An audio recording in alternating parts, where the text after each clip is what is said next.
मित्रांनो, मी अशी लोक बघतो की जे लोक विनाकारण कुठल्याही गोष्टीचा जास्त विचार करत बसतात.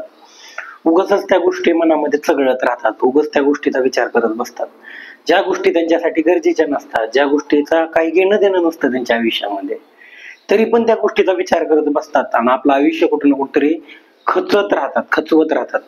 मनाने, विचाराने, भावनेने ते लोक खचत राहतात. त्यामुळे अशा कुठल्याही गोष्टीचा जास्त विचार करत बसू नका, ज्या गोष्टीमुळे तुमचा वेळ वाया जाईल, ज्या गोष्टीमुळे तुमची मानसिकता बिघडून जाईल. एकदा जर का तुमची मानसिकता बिघडली तर पुन्हा ती मानसिकता सुधारवायला तुम्हाला थोडा वेळ घ्यावा लागणार आहे, थोडा टाइम घ्यावा लागणार आहे. त्यामुळे मित्रांनो, अशा कुठल्याही गोष्टीमध्ये तुम्ही जास्त अडकून पडू नका, त्या गोष्टीचा जास्त विचार करू नका, त्या गोष्टी जास्त मनाला लावून घेऊ नका. जर तुम्ही छोट्या छोट्या गोष्टी जर मनाला लावून घ्यायला लागलात, त्याच्याबद्दल जर अति विचार करायला लागलात, तर तुमचा तणाव नेहमीच वाढल्याशिवाय राहणार नाही.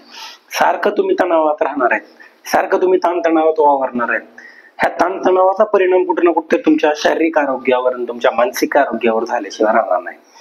तुमच्या जेवणावर, तुमच्या झोपेवर, तुमच्या विचारांवर, तुमच्या मनावर, ह्या सगळ्या गोष्टीचा विपरीत परिणाम झाल्याशिवाय राहणार नाही.